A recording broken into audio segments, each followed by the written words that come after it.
1959-cu ilin fevral gecəsi. Ural dağlarının dondurucu şaxtasında, zülmət qaranlıqda 9 gənc, çadırlarını içəridən bıçaqla kəsərək, ölüm qorxusu ilə çölə qaçdı. Onların bəziləri çılpaq ayaqla idi. Bəzilərinin bədənində heç bir xarici zərbə izi olmadan, qabırğaları və kəllə sümükləri un kimi ovulmuşdu. Birinin isə dili, gözləri və üst dodağı yox idi. Rəsmi Sovet istintaqı işi bağlayarkən cəmi 3 cümlə yazdı. Onlar qarşısalınmaz təbii gücün təsiri ilə həlak olublar. Amma bu təbii güc nə idi? Sovet imperiyasının gizlətdiyi məxfi sınaq, Mansi qəbiləsinin lənəti, yoxsa insan ağlının qəbul edə bilmədiyi başqa bir dəhşət? Salam, xoş gəldiniz. Bugün tarixin ən dəhşətli və həll olunmamış sirri olan Dyatlov keçidi işinin istintaq qovluqlarını tək-tək vərəqləyirik. Hər şey 1959-cu ilin yanvar ayında başladı. Ural Politexnik İnstitutunun ən təcrübəli, enerjili xizəkçi və alpinistlərindən ibarət 10 nəfərlik qrup yola çıxdı. Qrupun rəhbəri 23 yaşlı istedadlı mühəndis Igor Dyatlov idi. Qrupun tərkibi 8 kişi və 2 qadından ibarət idi. Onlar sadəcə həvəskar deyildilər. Hər biri ən çətin marşrutları keçmiş, dondurucu şaxtalarda sağ qalmağı bacaran peşəkarlar idi. Məqsəd, 3-cü dərəcəli, yəni ən yüksək çətinlik kateqoriyasına aid olan Otorten dağına qalxmaq idi. Mənzil başına çatmaq üçün onlar yerli Mansi qəbiləsinin dilində Xolat-Siyaxıl, yəni Ölüm dağı adlanan zirvədən keçməli idilər. Ancaq yola çıxdıqdan qısa müddət sonra, qrup üzvlərindən biri, Yuri Yudin, belindəki şiddətli oynaq ağrılarına görə geriyə qayıtmaq məcburiyyətində qaldı. Yuri bilmirdi ki, həmin ağrı, onun həyatını xilas edən ən böyük möcüzə idi. Yuri Yudin dostları ilə vidalaşdı, onları qucaqladı və geriyə döndü. O 9 dostunu sonuncu dəfə sağ görürdü. Plan üzrə qrup, fevralın 12-sində Vizhay kəndindən telegram vurub geri qayıtdıqlarını xəbər verməli idi. Fevralın 12-si keçdi, 15-i keçdi. Xəbər yox idi. Ailələrin təzyiqi ilə fevralın 20-sində böyük axtarış əməliyyatı başladı. Tələbələr, polis, əskərlər və helikopterlər dağa səfərbər edildi. Və fevralın 26-sında axtarış qrupu Xolat-Siyaxıl dağının ətəyində ilk dəhşətli izə rast gəldi. Çadır tapıldı. Amma onun mənzərəsi müstəntiqlərin qanını dondurdu. Çadır yarısı qarla örtülü halda tapıldı. Əşyalar daxildə olduğu kimi qalmışdı. Ən dəhşətlisi, məhkəmə ekspertizası sübut etdi ki, çadır çöldən deyil, içəridən bıçaqla kəsilərək cırılmışdı. Gənclər çıxış qapısından istifadə etməyə vaxt tapmamışdılar. Can havli ilə çadırın divarlarını doğrayaraq çölə atılmışdılar. Dəhşətli mənzərə bununla bitmirdi. Bütün isti geyimlər, gödəkçələr, ayaqqabılar çadırın içində qalmışdı. Gənclər -30 dərəcə şaxtada, çılpaq ayaqla, tək çorabla meşəliyə doğru qaçmışdılar.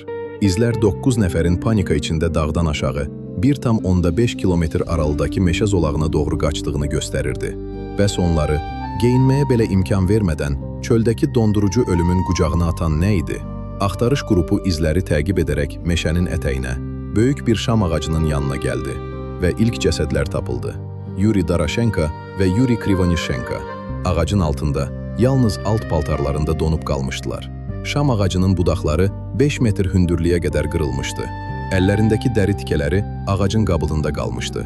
Sanki kimdənsə gizlənmək və ya nəyəsə baxmaq üçün dəliliklə ağaca dırmaşmağa çalışmışdılar. Biraz aralıda qrupun rəhbəri Igor Dyatlov, Zina Kalmagorova və Rüstəm Slobodin tapıldı. Onların pozası göstərirdi ki, onlar meşədən çadıra tərəf imakləyərə geri qayıtmağa çalışarkən yolda donub ölmüşdülər. İstintaq ilk 5 nəfərin şaxtadan öldüyünü düşündü. Amma may ayında, qar əriyəndə, dərədən tapılan son 4 cəsəd işi tamamilə kabusa çevirdi. Son 4 nəfər, Lyudmila Dubinina, Nikolay Tibo-Brinyol, Aleksandr Zolotaryov və Aleksandr Kalivatov dərədə 4 metr qarın altındaydılar. Onların üzərindəki xəsarətlər hər kəsi şoka saldı. Birinci, inanılmaz zərbələr. Lyudmila Dubinina və Nikolayın qabırğaları və kəllə sümükləri elə bir dəhşətli qüvvə ilə sındırılmışdı ki, ekspert Boris Vozradenni bunu yazdı. Bu zərbəni bir insan vura bilməz. Bu saatda 80 km sürətlə gedən avtomobil qəzasının zərbəsinə bənzəyir. Amma bədənlərində tək bir əzilmə və ya göyərmə izi yox idi. İkinci, kəsilmiş üzvlər. Lyudmila Dubininanın dili, gözləri, üst dodağı və ağız toxumaları yox idi. Üçüncü, radiasiya. Tapılan geyimlərin üzərində normadan dəfələrlə yüksək radiasiya aşkarlandı. Dördüncü, Narıncı dəri. Meyitlərin dərisi qəribə bir bürünc narıncı rəngə çevrilmişdi. İş dərhal Sovet Məxfi Xidməti, KGB tərəfindən bağlandı və bütün sənədlər məxfi arxivə atıldı. Bəs 9 gənc alpinisti nə öldürmüşdü?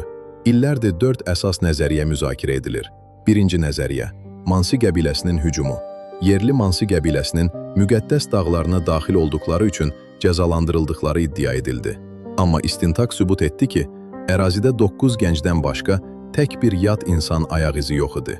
İkinci nəzəriyyə, Sovetlərin məxfi silah sınağı. Həmin gecə dağdan 50 kilometr aralıda olan başqa bir tələbə qrupu səmada parlayan narıncı kürələr gördüklərini bildirmişdilər.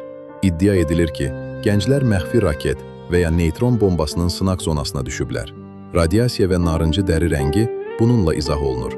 Üçüncü nəzəriyyə, infrasəs, dəhşət küləyi. Alimlərin fikrincə, Xolat-Syaxıl dağının spesifik forması küləklə birləşərək insan qulağının eşitmədiyi infrasəs dalğaları yaradıb. Bu səs insan beynində dəhşətli panika, halüsinasiya və ölüm qorxusu yaradır. Gənclər bu dəlilik tutmasında çadırı kəsib qaçıblar. Dördüncü nəzəriyyə, mikroqar uçqunu, slab avalanche.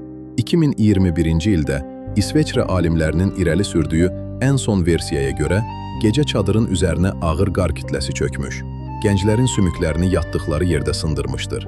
Onlar boğulmamaq üçün çadırı kəsmiş və şok vəziyyətində meşəyə qaçaraq donmuşlar.